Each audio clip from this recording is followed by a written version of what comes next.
Oye, país, buenas noches, buenas noches. Oye, país, yo soy Rudy González. Gracias por su compañía, como cada hora, como cada noche, a esta misma hora aquí por Color Visión y otras plataformas de la televisión nacional.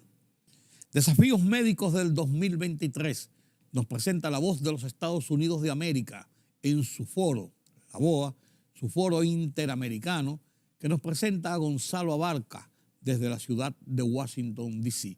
Los desafíos médicos del 2023 a continuación.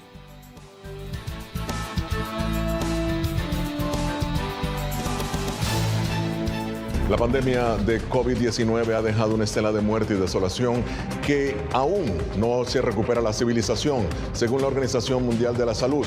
De acuerdo con los datos del organismo, el 2022, si bien marcó un inicio de recuperación mundial, lo cierto es que las cifras no pueden ser más sombrías. Más de 656 millones de personas han sido afectadas por el virus del COVID-19 en todo el mundo y el número de muertes ya supera los 6.570.000. Estados Unidos y América Latina han sido fuertemente afectados por la pandemia. ¿Qué esperar en el nuevo año en términos de salud pública y qué marcó el 2022?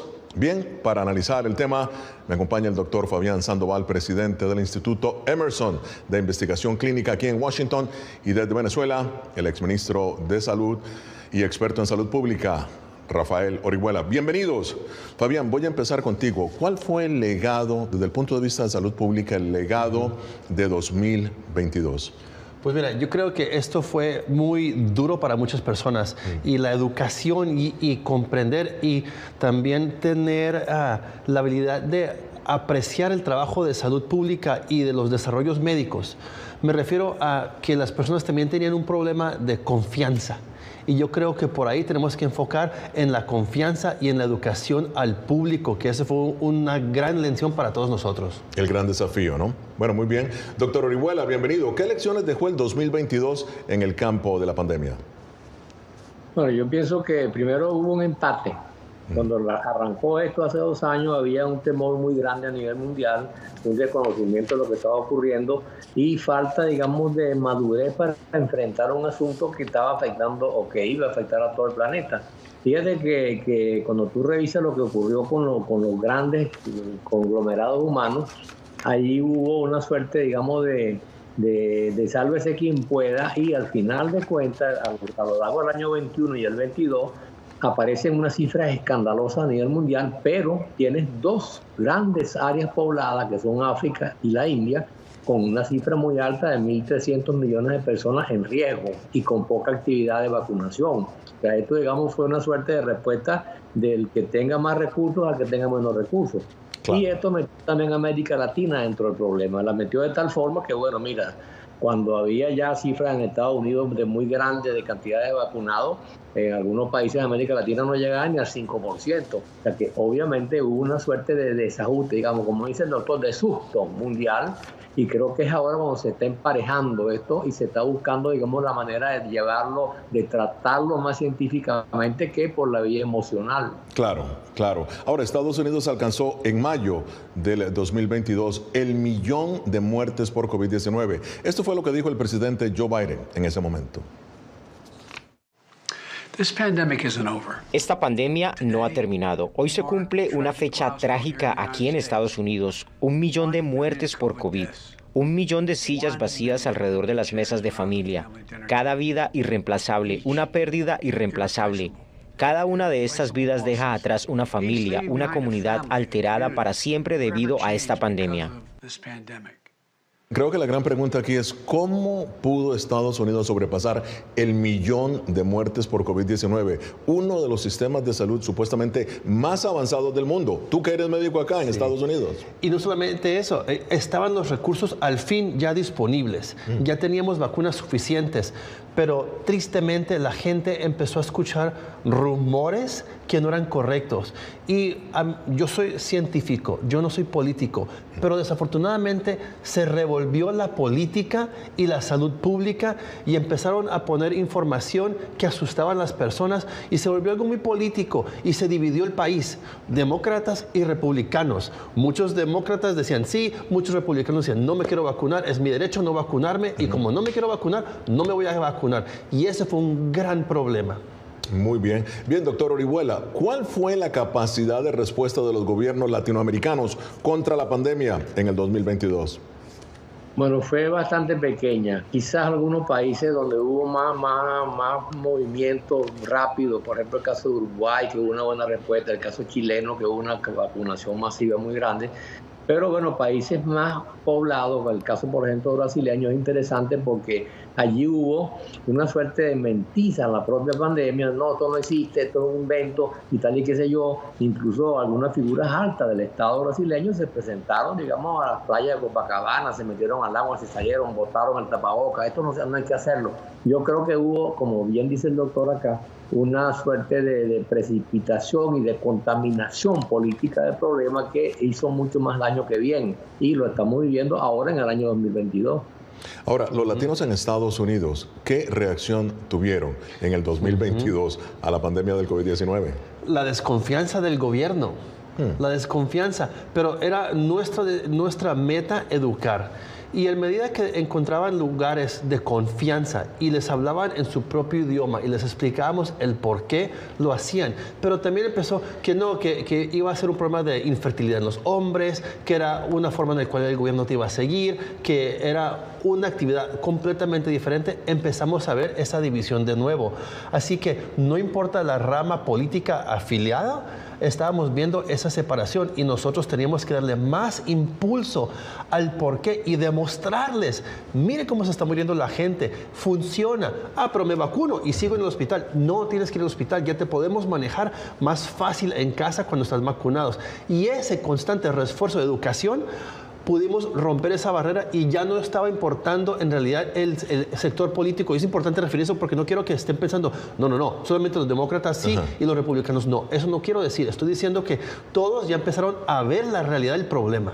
¿Y de dónde venía la información por la cual estabas luchando, por la cual desde el punto de vista científico estabas presentando? ¿Quién diseminaba esa información? Bueno, redes sociales que no tenían educación adecuada. Ahora lo estamos viendo. Estamos viendo que la gente está hirviendo el pollo y lo están revolviendo con NyQuil. Están comiendo eso. Eso no tiene nada que ver. Son cosas que se inventan y la gente piensa que es la realidad. Y eso no es verdad. Bueno, muy bien. Continuamos en Foro de la Voz de América. La Organización Mundial de la Salud delineó los grandes desafíos sanitarios que enfrentaremos en el año que se inicia. Entre ellos, el impacto del cambio climático, hacer que la atención médica sea más justa, acceso a los medicamentos y detener las enfermedades infecciosas. Continúa con nosotros el doctor Fabián Sandoval, presidente del Instituto Emerson de Investigación Clínica aquí en Washington, y desde Venezuela, el exministro de Salud de ese país, Rafael Orihuela. Bueno, doctor Orihuela, los fenómenos naturales causados por el cambio climático marcaron el 2022 con muerte y destrucción, ¿no? ¿Cómo pueden los programas de salud pública enfrentar las enfermedades que resultan del cambio climático? Mira, este es uno de los problemas más serios y más importantes que están en el debate hoy, porque efectivamente cuando tú revisas los últimos 2-3 años hay como una suerte de alboroto a nivel climático mundial y esto genera una pérdida de los mapas de control que se han establecido en el último siglo. De pronto tú tienes una situación que no la tenías antes en un país determinado y yo creo que sí hay cierto descuido en materia de políticas públicas y de prevención en salud que se pueden medir por algunas enfermedades llamadas las enfermedades de la pobreza, que están en pleno incremento hoy en día. Una es la tuberculosis, esto es un problema serio que estamos viviendo a nivel mundial. Y luego otra, como tú bien citaste al comienzo, el dengue. Bueno, el dengue es un marcador de pobreza crítica. Y como tú observas lo que vino pasando en Venezuela, te das cuenta cómo el descuido genera una falta de eficacia y una posibilidad de que se multiplique para todo el continente cualquier enfermedad. Agreguemos también la malaria, el paludismo que rompió todos los récords en Venezuela y que llegó a cifras tan escandalosas cercanas al 1.000.000 de enfermos por año. O sea, estamos frente a un deterioro, estamos frente a una situación de climatología cambiante que o las enfrentamos desde ahora con estrategias por lo menos de 10 años o vamos a tener un problema muy serio que va a ser mucha fuerza quizás hacia el año 30 por allí de este siglo. Yo creo que mira, la cosa es muy seria y creo que no se le está dando desde el punto de vista, digamos, de la urgencia que requiere este fenómeno. Sombrío el panorama, doctor, que está presentando usted, no solamente para América Latina, sino para el mundo entero. Fabián, el Departamento de Salud de Florida informó de un aumento en el número de muertes y de afectados por la bacteria come carne después del huracán Ian en Florida. De momento se está hablando de al menos 65 personas afectadas, 11 muertes. ¿Es esta una nueva enfermedad? ¿Tú crees que se va a proyectar al 2023? No, sabes que esto es a causa del huracán que básicamente agarró toda el agua que pudo, la revolvió y la volvió a tirar. No, tenemos desagües, tenemos aguas negras. Todo esto es momento, agua es agua, y si la pueden agarrar el huracán, la agarró, y al tirarla otra vez a tierra, hubo mucho revuelto de eso. Y entonces empezamos a ver en el mar, en las aguas estancadas, y las personas, obviamente en Miami, con tanto calor, se querían meter a refrescar si no había problemas. Y cualquier herida, por más pequeña que sea, microscópica, la cortada, por ahí puede entrar la bacteria y causar el problema más severo. Pero nunca se había escuchado de esta bacteria. ¿O eran casos muy esporádicos? No. Tú no lo has escuchado porque tú no estás en el medio de salud. Yo, el doctor dijo, ya estamos en el medio de salud y lo escuchamos, lo vemos y existe. Pero el público no está al tanto de esta información que puede causar más problemas. Perdón, lo único es la cantidad de muertes e infecciones que se duplicó. Eso es cierto. Ahora, la viruela del mono encendió las alarmas en el 2022 y aún es motivo de preocupación mundial, según el director de la Organización Mundial de la Salud, Tedros Ghebreyesus.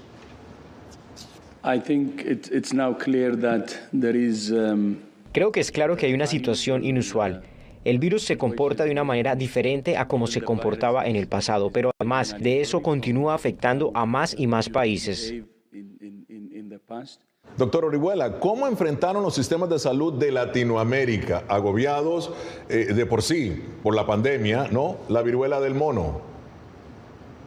Yo creo que hubo una suerte también de temor nacional y continental por esto, porque digamos es como una enfermedad grotesca, que aparezca una cuestión relacionada con la actividad sexual, que de pronto eso tenga una cantidad de lesiones en la piel que se parecen a la vieja viruela, que la vivimos hasta hace cierto tiempo todavía más o menos cercano. Y creo que hubo una suerte de gran alarma. Creo que no se justifica el tamaño del problema para lo que ocurrió con la opinión pública mundial. Es una enfermedad más limitada que tiene más dificultades para ser contagiosa y masivamente producirse, como pasa con el SIDA. O sea, yo creo que efectivamente asustó a mucha gente. Eso puede no ser malo porque te obliga también a prepararte, a moverte con más fuerza. Pero creo que eso va a estar más o menos de bajo perfil en este año 2023. Creo que no va a ser un problema de los primeros que vamos a tener acá en Venezuela. Ya. Ahora, Fabián, aquí en Estados Unidos, ¿cómo se manejó? ¿Cómo se enfrentó el virus en el tema de la viruela del mono? Bueno, primero que todo, hubo inmediatamente otra vez solamente esto es con los homosexuales, solamente con hombres teniendo relaciones con hombres. Y eso es lo que estaban enfocándose. Y se desarrolla una triste situación en la cual empiezan como a empujar a las personas por este caso. Pero los departamentos de salud inmediatamente empezaron a vacunar los individuos que tenían la necesidad primordial para empezar ya a desarrollar vacunas para los demás y poder ayudar a la comunidad. Y lo están haciendo. Y ahora los condados que yo veo en D.C., Virginia y Maryland lo están haciendo y administrando la vacuna a los individuos que la quieran recibir. Doctor Orihuela, la pandemia opacó, si se quiere, el impacto de enfermedades que según la Organización Panamericana de la Salud continúan en aumento en Latinoamérica, como encefalitis, dengue, por ejemplo. Hubo también un rebrote de tuberculosis, ¿no? Incluso. Pero, ¿qué sucede con estas enfermedades que tan preocupante es su impacto en la región o están relativamente controladas?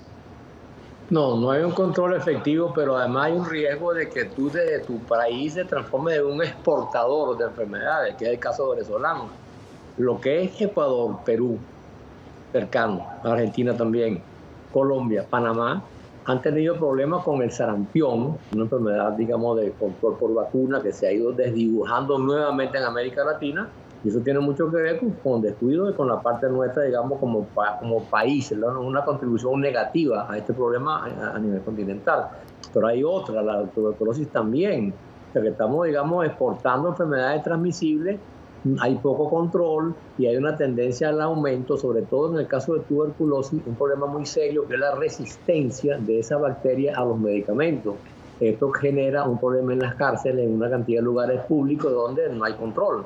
Ahora, esto hay que verlo con mucha seriedad, porque en 2 o 3 años más, si no nos bajamos a pelear con esto, a detenerlo, tendremos un problema muy serio en todo el subcontinente. Fabián, en Estados Unidos, fíjate que hubo un rebrote de casos de polio, principalmente en Nueva York. Sí. Una enfermedad que se creía erradicada. ¿Qué sucedió? La cantidad de personas, la cantidad de vacunas, las decisiones de ser vacunados y también vamos a empezar a ver caídas del sistema inmunológico. Estamos más enfermos y eso puede causar un rebrote de polio que sí, aparentemente no estaba en existencia, pero sí permanece en la comunidad desde 1940, 1950, cuando fueron los brotes más grandes y existía el pulmón de hierro para estos niños para que pudieran respirar. Ahora probablemente vamos a empezar a ver esos aparatos de nuevo. Impresionante, ¿no? Impresionante. Bien, doctor Orihuela, la OPS aboga para que este 2023 la atención médica sea más justa. ¿Es esto posible en regiones tan desiguales, como usted lo mencionó al principio, como es Latinoamérica? Yo lo veo difícil, no se observa, digamos, una conducta. Por el contrario, incluso, cuando tú ves el caso brasileño, toda esa polémica que se generó dentro de los propios gobiernos de allí, regionales y nacionales, te das cuenta de qué grado de anarquía tenemos en materia de, digamos, de convicción científica. Eso que contaba el doctor hace ratico, de cómo gente que se niega a vacunarse porque le inventaron que lo van a matar, que lo van a meter el cerebro, una cantidad de cosas que lo que han hecho es retrasar todo. Entonces yo creo que más bien estamos frente a una falta de consenso que se requiere para actuar como problema global a nivel mundial. Repito, si tú no enfrentas con mucha fuerza los problemas que estamos viviendo hoy en África y en la India, no hay forma de que tú pares nada, porque bueno, ahí tienen 2.000 millones de personas, o sea, la quinta parte de la población mundial. Yo creo que este es un problema muy serio que no lo estamos viendo con la debida atención. Claro. Ahora, Fabián, ¿cómo has visto el acceso a los medicamentos en tiempos de pandemia y cuál es tu predicción para ese acceso ahora en el 2023? Pues gracias a la administración que tuvo la certeza de contribuir estos productos gratis a la comunidad, eso ayudó mucho. Pero lo que no quiero que las personas piensen es, bueno, está el medicamento, no tengo que vacunarme. Pero el hecho que teníamos esos medicamentos al desarrollo, que fueron tan rápidos de desarrollar, incluso en mi propia institución participamos en un estudio en el cual yo personalmente vi cómo funcionaba de bien los medicamentos contra el COVID. Así que eso es un gran paso. Ahora, el temor es que ya que estemos a una normalización del estado de salud, ¿cuánto va a salir medicamento para las personas que no tienen seguro? Ese es el temor mío.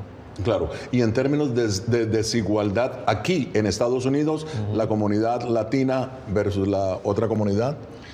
Pues en términos de recibir los medicamentos, lo difícil es conseguir un médico que te vaya a ver. Las oficinas se llenan, las oficinas privadas y los sectores públicos se llenan y las personas tienen que hacer filas para que los vean, y tristemente cuando alguien está enfermo, te vemos en un mes. En un mes está muy tarde, tienen que ver los pacientes rápido, porque o se va a morir el paciente o va a seguir vivo el paciente y va a contaminar a más personas y se va a propagar el problema peor. Así que ese es parte del problema, es el acceso a las personas de salud. Ya, un tema tan amplio como salud. La verdad que son muchos los temas que podemos abarcar acá. Estamos llegando ya a la parte final de foro. Doctor Orihuela, ahora sí, sus conclusiones, lo que ve a futuro en este 2023 en términos de salud pública. Creo que estos 5 años que vienen van a ser bastante dolorosos por el mundo, y en Venezuela y mi país también va a haber mucho más dificultad que tenemos hoy. Creo que a pesar de los avances que son ciertos, se reconocen, quiero dejarle unas cifras a las personas para que se orienten, para que vean el problema de verdad a nivel global. El punto de comparación es la epidemia famosa de la gripe española, que durante 1918, 19 y 20 generó una actividad terrible. No había medicina moderna, no había vacuna, no había hospitales, o sea, una situación, digamos, de una enfermedad que anda sola. Mira, allí hubo, para un cálculo de 900 millones de habitantes que tenía el planeta, hubo 90 millones de muertos, una cifra escandalosamente grande. Y luego, la falta de control hizo que eso rodara por el planeta entero. Visto a punto de hoy, a esta epidemia de COVID y lo que pudiera ocurrir con otras que puedan aparecer, hay un tren de modernidad muy grande en materia de salud, tanto pública como privada. Y creo que efectivamente no tenemos por qué ser pesimistas en materia de lo que hagamos a futuro. Hay dificultades, hay falta, digamos, de velocidad de respuesta, pero creo que en general la inteligencia, digamos, político-social de los países deberían contribuir y que no debería ser tan doloroso lo que vamos a tener estos 4 o 5 años que vienen. Muy bien, Fabián. Tus conclusiones, las lecciones, los desafíos que vienen en el 2023 para la salud pública. Bueno, parte del desafío es tener personal suficiente capacitado para seguir esta lucha. Que no estén cansados mentalmente, físicamente y poder volver a... Porque la lucha continúa, claro. Porque esta guerra no va a parar y tenemos que volver a estar con la energía de hacer algo y seguir ya con la batalla de la desinformación de los pacientes y continuar mejorando la reputación de los médicos, de las compañías farmacéuticas, demostrando que estamos haciendo algo para salvar vidas. Ese es el próximo reto y espero que no vamos a ver más vacunas, que las personas van a empezar a decir, ya estoy cansado de las vacunas, no quiero vacunas más, pero las vacunas son las respuestas a muchos de estos casos tan serios.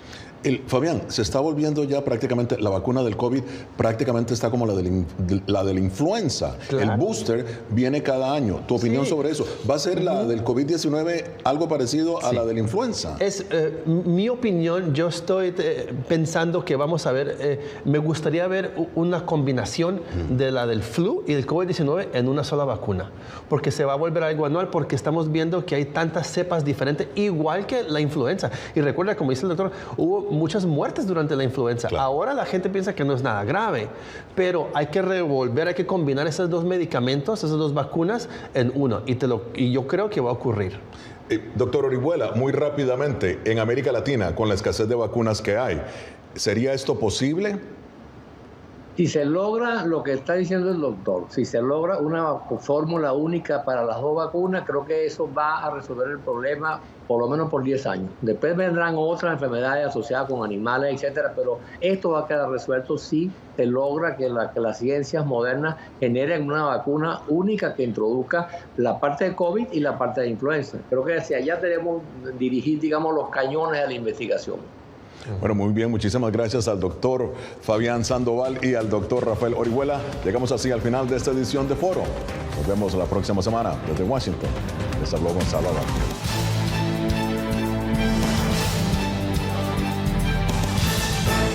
La libertad solo reside en los estados en los que el pueblo tiene el poder absoluto. Por el respeto a los valores democráticos y la dignidad del pueblo dominicano, El Rumbo de la Tarde, plural, objetivo, comprometido siempre con la verdad. Con Georgie Rodríguez, Rudy González y Ramón Colombo. Los poderosos ya están en el aire.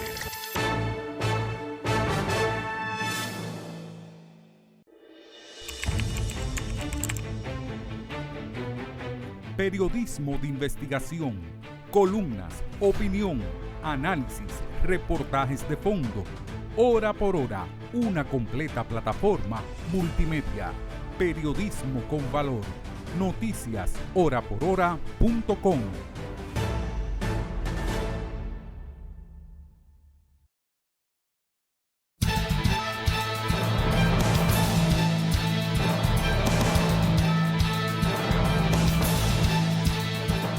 Debido a las lluvias provocadas por una vaguada asociada a un disturbio de baja presión que incide en el clima del país, la Oficina Nacional de Meteorología, ONAMET, declaró 28 provincias en alerta. En efecto, están en alerta roja Santiago Rodríguez y Montecristi, especialmente Martín García, Guayabito y Rincón, además de Manga y Cruce de Manga. Mientras que en alerta amarilla se encuentran Puerto Plata, Santiago, La Vega, Valverde, Sánchez Ramírez, la provincia de Santo Domingo, además de Espaillat, María Trinidad Sánchez, Elías Piña, Duarte, Monseñor Noel, San José de Ocoa y el Distrito Nacional. En tanto, están en alerta verde Monte Plata, Dajabón, Hermanas Mirabal, San Pedro de Macorís, La Altagracia, La Romana, Peravia, San Juan, Atomayor, Azua, El Ceibo, Samaná y San Cristóbal. con la finalidad de promover y potenciar las inversiones en República Dominicana, aprovechando sus ventajas para impulsar un desarrollo social, económico y cultural sostenible.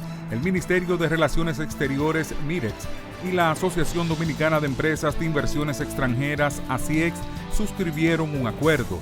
Dicho acuerdo contempla realizar de manera conjunta un programa de cooperación que incluye establecer canales de comunicación que prevea la realización de foros y acciones para atraer inversión con destino a República Dominicana, según explicó la Cancillería este lunes en un comunicado.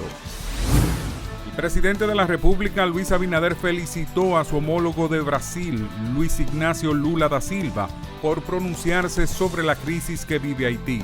Felicitamos al presidente de Brasil, Luis Ignacio Lula da Silva, por reiterar la urgente necesidad de abordar la crisis humanitaria en Haití durante la 49ª cumbre del Grupo G7 en Japón, expresó el mandatario en su cuenta de la red social de Twitter. El presidente Luis Abinader anunció la entrega del Bono Madre 2023 a través del programa Un Cariñito para Mamá, dirigido a 1 millón de madres dominicanas a propósito de conmemorarse el próximo domingo el Día de las Madres. El mandatario manifestó que cada bono otorgado tendrá un valor de 1.500 pesos y busca contribuir con el bienestar económico de hogares en condición de vulnerabilidad que han enfrentado situaciones de necesidad por el alza de los precios a nivel internacional.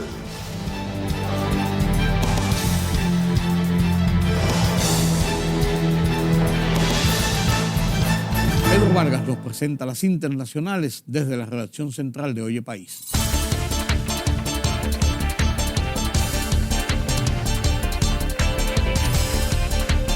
Al menos 18 personas murieron el pasado domingo en un ataque perpetrado por presuntos pastores armados de la etnia Fulani en el estado de Benue, en el centro de Nigeria, confirmaron las autoridades en declaraciones publicadas hoy por medios locales.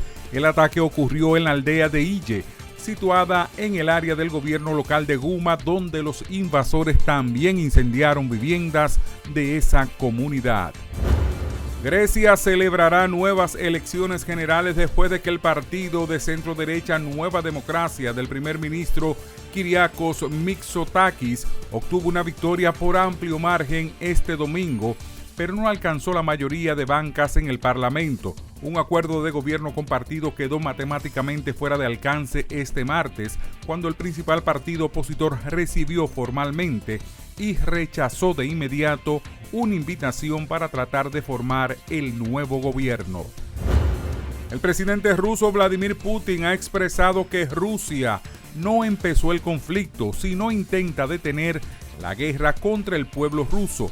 A menudo se nos dice y oímos que Rusia inició algún tipo de guerra. No, Rusia está tratando, con ayuda de la cooperación especial militar, de detener esta guerra que se está librando contra nosotros, contra nuestro pueblo, afirmó.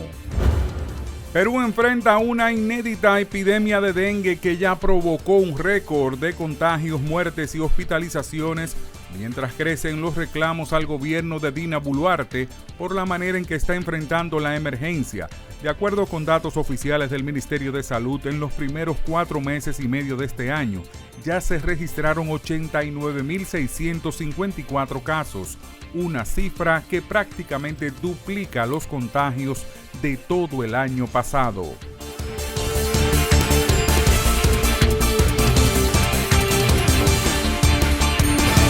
La libertad solo reside en los estados en los que el pueblo tiene el poder absoluto. Por el respeto a los valores democráticos y la dignidad del pueblo dominicano, El Rumbo de la Tarde, plural, objetivo, comprometido siempre con la verdad. Con Georgie Rodríguez, Rudy González y Ramón Colombo.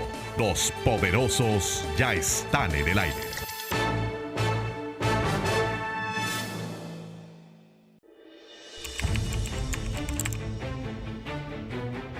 Periodismo de investigación, columnas, opinión, análisis, reportajes de fondo, hora por hora, una completa plataforma multimedia. Periodismo con valor, noticiashorapor.hora.com.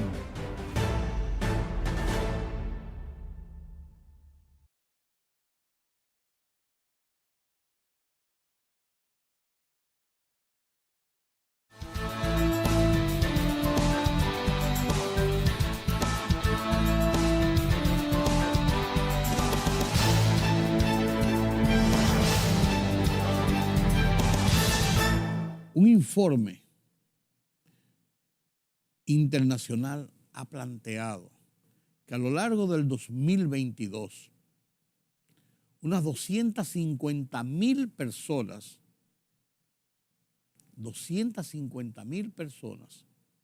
se arriesgaron a cruzar los aproximadamente 100 kilómetros de selvas del Darién, cruzando toda la selva colombiana, hasta llegar a Panamá y partes de la selva en Panamá, para iniciar en Centroamérica un tránsito de llegar hasta México y tratar de cruzar la frontera hacia los Estados Unidos de manera ilegal, algunos buscando asilo político, según lo que plantean, pero de cruzar hacia los Estados Unidos al sueño americano. La mayoría de estos han sido venezolanos. Murieron varias personas, decenas de personas.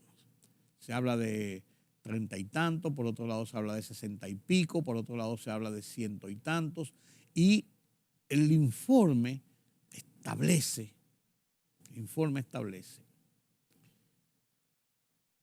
una serie de situaciones, por lo menos 10 puntos importantes, con lo que tienen que lidiar las personas que hacen esta travesía. Los peligros de esta travesía, enfermedades, asaltantes, animales furiosos que los atacan, las inclemencias del tiempo, ser víctimas de los grupos de delincuentes que le quitan el dinero, los maltratan, violaciones sexuales, secuestros, secuestros de personas, principalmente de niños y jóvenes, para usarlo como trata de personas. Un drama, señores. Y estas personas pagan miles de dólares a veces para hacer esta travesía que le toma semanas, en el rigor del peligro constante para tratar de llegar a ese sueño americano. Esto se ha convertido en un drama mundial. Se llama el tránsito o el cruce del Darién, la ruta del Darién. Es la selva del Darién colombiana, pero panameña, para llegar a Centroamérica. Penoso esta situación. Un dominicano, por lo menos que se sepa, hizo este tránsito. El Listín Diario, a lo largo de esta última semana, ha presentado una serie de reportajes desgarradores, con entrevistas, con testimonios de lo que está pasando en esta aventura del Darién. Penoso esta situación. La plataforma noticiosa Deutsche Welle de Alemania ha hecho un reportaje interesantísimo sobre esta odisea del Darién, donde plantea con crudeza lo que significa esta odisea del Darién. Cómo la gente, buscando ese sueño, se arriesga, pone su vida y la de su familia en manos del destino, por así decirlo. Comparto con ustedes este reportaje de Deutsche Welle, la estación pública alemana, sobre el tránsito del Darién, la ruta del Darién, la ruta de los inmigrantes. Con esto terminamos nuestra emisión de esta noche y los convoco para una próxima emisión aquí en Oye País, como cada noche a esta misma hora, por Color Visión y otra plataforma, una plataforma amplia de la televisión nacional e internacional. Yo soy Rudy González. Vean este reportaje trascendente sobre lo que padece la gente en busca de ese sueño americano. La ruta del Darién. Una selva exuberante y majestuosa. Uno de los pulmones de América esconde también un infierno. Ellos se perdieron dentro de la selva porque la selva, uno cree que la rocha está marcada, pero llega un momento en que hace como tres vías y uno no sabe cuál va a tomar. Esta jungla, que requiere hasta 8 días de camino para ser superada, es un sitio de dolor y violencia. Cada vez que cierro los ojos me viene a la mente el llanto de las mujeres violadas, los gritos, el terror. Huyendo de la pobreza, el hambre y las dictaduras, cada año decenas de miles de personas se aventuran por este peligroso lugar llamado el Tapón del Darién. Yo me atrevo a decir que de 100 migrantes, 90 no saben lo de la selva.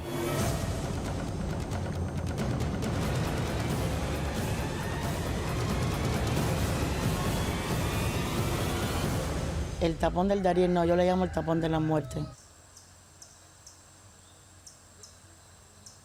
Cruzar esta selva es la única forma de seguir el camino terrestre desde América del Sur hacia el norte. Son más de 100 kilómetros de jungla con toda clase de peligros. No hay manera de evitarla. Al llegar a la frontera entre Colombia y Panamá, la carretera se termina y comienza el Darién. Según las autoridades panameñas, en 2021 más de 130.000 personas hicieron la ruta. De ellos, 19.000 eran niños. Danay Valdés y su hijo Raizel lo han intentado 3 veces, sin éxito. Son cubanos. Primero emigraron a Chile ilegalmente. Tras 7 años, Danay nunca obtuvo una visa de residente. En tanto, Raizel recibió una notificación de que sería deportado. Por eso emprendieron este arriesgado viaje, pero desde hace 2 meses están varados en Capurganá. Queremos ir para Estados Unidos porque para nosotros el país de libertades es nuestra meta, nuestro gran objetivo. Y una vez estando allí, instalarnos y nada, echarle ganas, ponernos a trabajar, dar lo mejor de uno y nada, salir adelante para poder ayudar a la familia cubana, a la que quedó detrás. Estados Unidos es un país que nos acoge, nos da ayuda, nos recibe de brazos abiertos y para nosotros es como el país que todos los cubanos deseamos siempre algún día llegar. La travesía al Tapón del Darién empieza en este lugar, Necoclí. A primera vista, un paraje idílico al borde del Mar Caribe. Aquí llegan trotamundos buscando un fin de semana entre cócteles, arena y sol. Pero también llegan migrantes de todo el planeta. En el puerto de Necoclí, a veces se han juntado hasta 15.000 migrantes. Una cifra exorbitante para un lugar que no cuenta con la infraestructura para acoger tal cantidad de visitantes. Entonces se arman campamentos improvisados en las playas y allí se instalan durante semanas a la espera de un cupo en uno de los barcos que los llevará desde Necoclí hasta el otro lado del Golfo, Capurganá, donde comienza la travesía por el Tapón del Darién. Aquí conocimos a Dixon Joseph, un migrante haitiano que desde hace 2 meses viaja junto con su esposa y sus 3 hijos. En el campamento nos conduce hasta la carpa donde duermen los niños. Él y su mujer pasan la noche a la intemperie. Comenzó el viaje en Brasil, donde vivió 7 años, hasta que la pandemia lo dejó sin empleo. Yo tengo 24 días aquí, va a gastar dinero, va a pagar $13 por día. $13 por día va a pagar. Es mucho plata. Los campamentos son insalubres, pues no tienen baños ni duchas. Las autoridades han alertado incluso sobre posibles brotes de sarampión. En el puerto, la desesperación por conseguir un puesto en los barcos crece cada día. El cansancio físico es notable, el desgaste mental también. Vemos familias enteras esperando horas. Algunos improvisan morrales de montaña. Otros simplemente usan bolsas de plástico. Para evitar confusiones, pegan sus nombres con cinta adhesiva. Lo que aquí llevan es preciado. Cada cual ha empacado lo necesario para comenzar una nueva vida en otro lugar. En Necoclí, los migrantes consiguen en este sitio un alivio: comida. El padre Alberto organiza colectas entre los fieles de la parroquia para entregar alimento a quienes lo necesiten. Las donaciones son generosas, a pesar de que Necoclí es un lugar pobre. Cientos de migrantes llegan a este lugar cada día. Es un galpón ubicado junto a la iglesia Nuestra Señora de Necoclí. Jean-Baptiste viene aquí con frecuencia.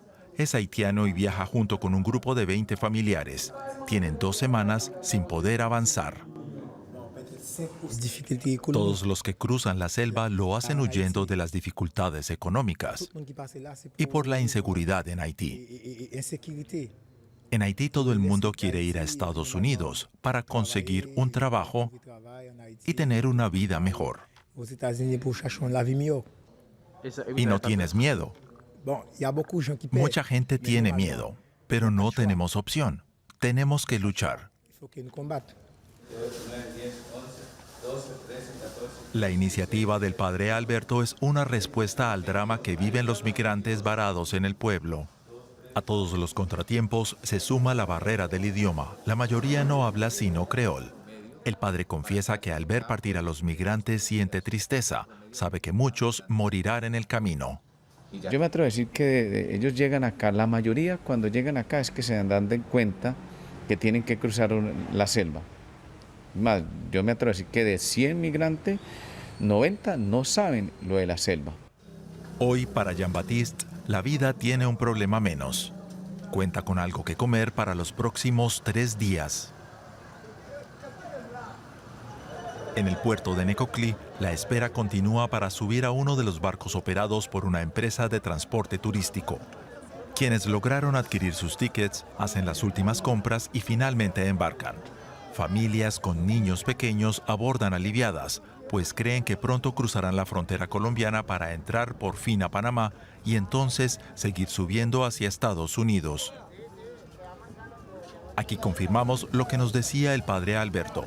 Muchas de estas personas no saben que a partir de ahora deberán cruzar más de 100 kilómetros a través de la selva. Algunos creen que se trata de un viaje de algunas horas o quizá un par de días, pero la verdad es que en promedio la travesía dura una semana. Según cifras oficiales panameñas, en 2021 más de 50 niños y niñas hicieron la ruta solos por la jungla del Darién. Los que tengan suerte lograrán cruzar. Eso significa superar asaltos, extorsiones y las mujeres a menudo, violaciones. Hasta ahora no me da miedo, ¿no? Porque no la he visto. Cuando la vea así, yo te digo. El Caribe paradisiaco ofrece sus últimas postales. Cuando lleguen a tierra firme, los migrantes serán llevados por los traficantes de personas a través del Darién. Quisimos subir al barco de los migrantes, pero la empresa operadora no nos los permitió. Entonces tuvimos que abordar este bote lleno de turistas. Y es que hay 2 realidades muy distintas acá. La de los turistas que vienen a descubrir este fantástico destino del Caribe y la de los migrantes que tratan de llegar a Panamá. Para ellos este viaje puede costar hasta el doble del precio. Y una vez lleguen a tierra firme habrá comenzado seguramente la etapa más peligrosa de su recorrido hacia los Estados Unidos. Del otro lado del Golfo, en Capurganá, Danay Valdés y su hijo Raizel se instalan cada vez más en la rutina mientras se preparan para cruzar la selva de nuevo. La última vez que lo intentaron, Danay se cayó y quedó inmovilizada. El grupo con el que andaban siguió caminando y ella se quedó sola con su hijo en el medio de la nada. Durmieron a la intemperie durante 2 días. Cuando pudo ponerse de pie, Raizel le ayudó a desandar el trecho de regreso y tras 2 días volvieron por fin a Capurganá. El tapón del Darién, no, yo le llamo el tapón de la muerte, porque a cada paso uno está sobreviviendo y expuesto a la muerte. La subida de las lomas que son pendientes, caes y mueres.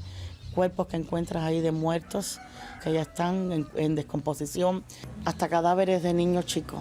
Se escuchan panteras, culebras, ranas, lagartos, y la otra está las bandas que hay dentro del Darién, que son los que asaltan.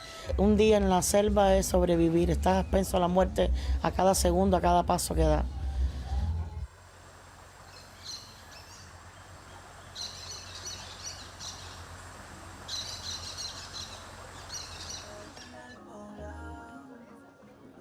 La vida en Capurganá se ha visto trastocada por el flujo migratorio. El otrora destino turístico ha perdido parte de su atractivo por los problemas vinculados con la migración ilegal. Durante nuestra visita, el lugar recibía en promedio 1,000 personas por día, un cuarto de su población. Los hoteles estaban copados y las playas corrían el riesgo de convertirse en campamentos de refugiados. Obligadas por la contingencia, las autoridades suspendieron el tránsito de barcos migrantes desde Necoclí durante 2 días. ¿Qué queremos nosotros? Que se haga una manera controlada, que sea una ruta segura. ¿Por qué? Porque sí, se está pensando en traerlos de Necoclí, pero ¿cómo ellos están llegando a Panamá o cómo ellos están ingresando a la selva? ¿Qué autoridad nos está respondiendo a nosotros por ese tránsito de los migrantes por nuestro territorio? Ninguna. En los límites de Capurganá, este sendero ecológico era uno de los atractivos turísticos del lugar. Ahora es una de las entradas clandestinas al tapón del Darién.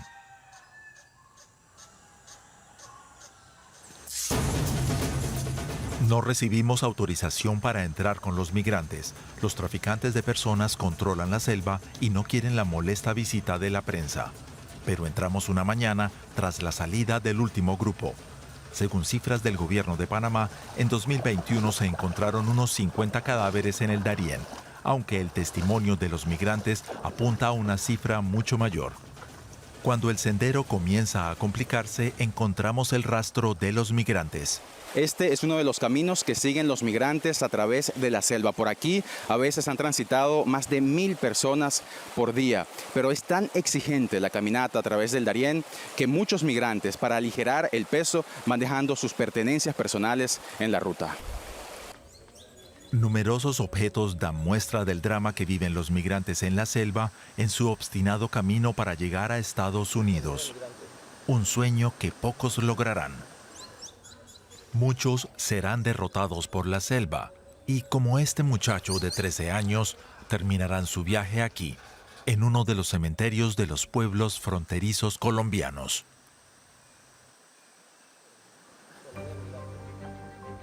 Tras el tapón del Darién comienza para los migrantes un viaje por América Central, donde encaran la extorsión de sistemas policiales corruptos, los riesgos de las bandas narcotraficantes y de las pandillas criminales, como la Mara Salvatrucha. Los que tienen suerte llegarán aquí, a Tapachula, en la frontera entre Guatemala y México. Pero ahora enfrentan otro problema, la burocracia. México les exige visa para poder continuar su viaje por el país en dirección al norte. A la espera del documento, algunos se quedan varados en este lugar durante meses. 2 meses después, en Tapachula, nos encontramos de nuevo con Danay Valdés y su hijo Raizel.